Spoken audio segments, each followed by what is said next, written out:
on mute and only unmuted when your name is taken by the teacher for interaction with you. Thank you. Good morning. Virsa की digital workshop में आपका स्वागत है।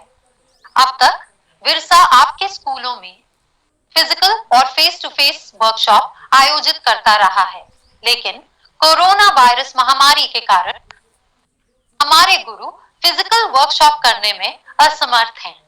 इसलिए हम अब आप सभी के लिए विशेष रूप से डिजाइन की गई डिजिटल वर्कशॉप आयोजित कर रहे हैं। विरसा द्वारा टेक्नोलॉजी का इस्तेमाल करके वर्चुअल क्लासरूम का ऐसा एक्सपीरियंस आपके घरों में देने के लिए प्रयत्न किया जा रहा है। विरसा की डिजिटल वर्कशॉप्स की रूपरेखा इस प्रकार है: lecture, demonstration, teaching session, school के बच्चों का परफॉर्मेंस और क्वेश्चन एंड आंसर राउंड।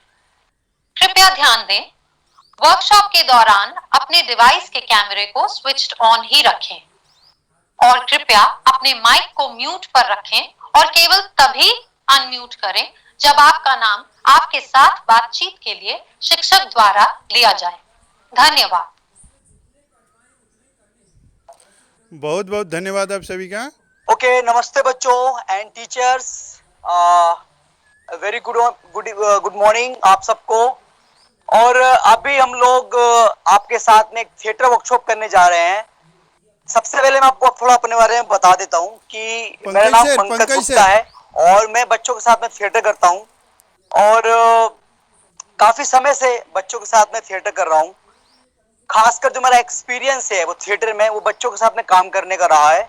मैंने कई सारे स्कूल्स, एनजीओस के साथ में काम किया है और जिस तरह से आप जितने छोटे छोटे हैं, इतनी छोटी उम्र में ही मैंने अपना थिएटर करना शुरू किया था और धीरे धीरे जब मुझे समझ में आया कि इसमें बहुत मजा आता है, ये बड़ा अच्छा लगता है, फिर मैंने इसी को अपना प्रोफेशन बनाया। तो अब हम अपनी क्लास शुरू करते हैं।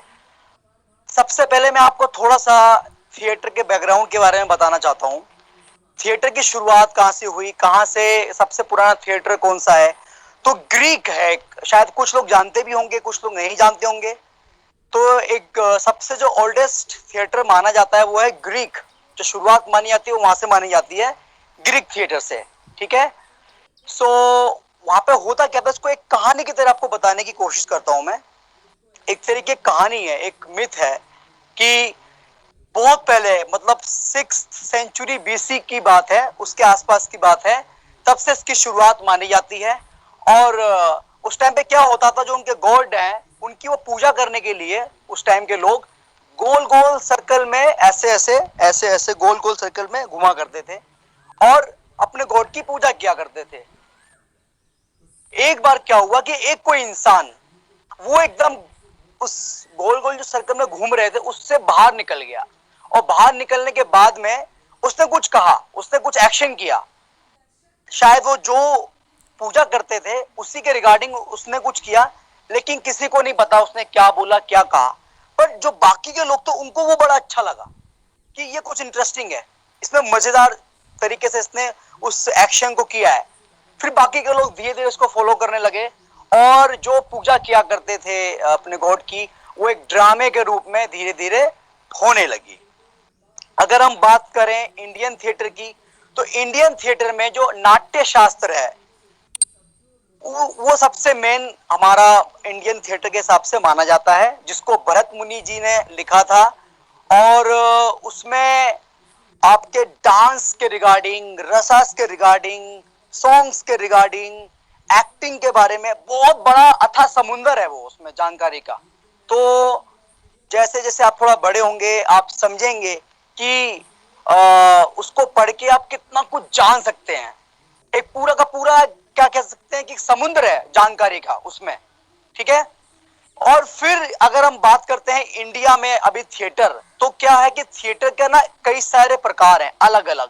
खास करके इंडिया में बहुत सारी जगह पर फोक थिएटर होता है, जैसे मुंबई या महाराष्ट्र का कह सकते हैं तमाशा एक है, और आप कह सकते हैं एक उड़ीसी एक अलग फोक थिएटर है। हर राज्य का एक अलग अलग फोक थिएटर है। अगर आप उसके बारे में पढ़ेंगे, इसको जानेंगे, तो आपको समझ में आएगा कि बहुत कुछ है। मतलब कई प्रकार के थिएटर होते हैं। ऐसे ही एक थिएटर फॉर्म है, जैसे उसे बोलते हैं स्ट्रीट थिएटर, नुक्कड़ नाटक। आप लोगों ने नुक्कड़ नाटक के बारे में सुना होगा, कुछ लोगों को शायद ना पता हो, पर आई एम श्योर कि कुछ लोगों ने जरूर देखा होगा या सुना होगा। उसमें क्या होता है, उसमें कोई स्टेज नहीं होता, उसमें कोई ऑडियंस टिकट लेकर नहीं आती, उसमें कोई लाइट नहीं होती। आप किसी भी नुक्कड़ पर, किसी भी गली के कोने पर, किसी भी मॉल के बाहर, सड़क पर, कहीं पे भी आप उस नाटक को आप कर सकते हैं। और उसमें होता है कि आपको बहुत जोर से बोलना होता है, क्योंकि बाहर का शोर इतना ज्यादा होता है कि आपकी आवाज लोगों तक बहुत कम पहुंच पाती, इसलिए आपको बहुत जोर से बोलना होता है। तो वो एक अलग फॉर्म ऑफ थिएटर है। इस तरह से कई सारे तरीके हैं थिएटर के। जब आप और ज्यादा थिएटर को पढ़ेंगे, थिएटर को जानेंगे, आपको उसके बारे में और ज्यादा जानकारी मिलती रहेगी। तो अब मैं चाहता हूं कि हम लोग जो प्रैक्टिकल सेशन है हमारा आज का, उसको हम शुरू करते हैं, ठीक है। तो मैं चाहूंगा कि जितने हमारे सारे बच्चे हैं, सब लोग अपना कैमरा किसी के हाथ में नहीं होना चाहिए, क्योंकि हमको मूव करना है, हमको मूव करना होगा, एक्टिविटीज करनी होगी। तो सबका कैमरा रखा होना चाहिए, और कोशिश करिए हॉरिजेंटल स्टाइल में आप लोग रखें कैमरे को, तो आप ज्यादा अच्छे से देख पाएंगे, ठीक है। और फिर हम अपनी क्लास शुरू करते हैं। आप लोग तैयार हैं? ऐसे कर दीजिए, थम्स अप। तैयार है? थम्स अप कर दीजिए, थम्स अप देखना है मुझे। ओके ओके, अगर एक्साइटेड हैं क्लास के लिए तो थम्स अप ऊपर करना चाहिए।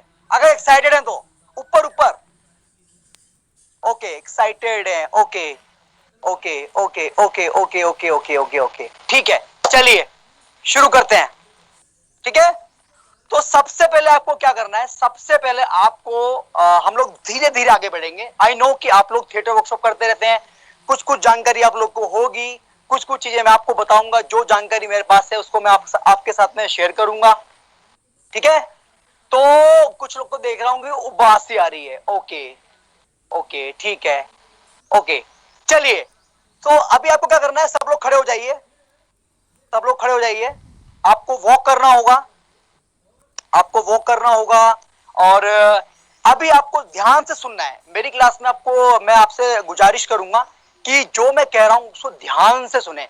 एक अच्छे एक्टर को बड़े ध्यान से सुनना चाहिए। कहते हैं, हमारे गुरु कहते हैं कि उनके कान सुनने की शक्ति बहुत अच्छी होनी चाहिए। तो आपको बहुत ध्यान से सुनना है। कोई भी इंफॉर्मेशन आपको मतलब ऐसा नहीं होना चाहिए कि मैंने कुछ कहा और आपने सुना नहीं। अगर आप सुनेंगे नहीं तो आप समझ नहीं पाएंगे, आप समझ नहीं पाएंगे तो आप कर नहीं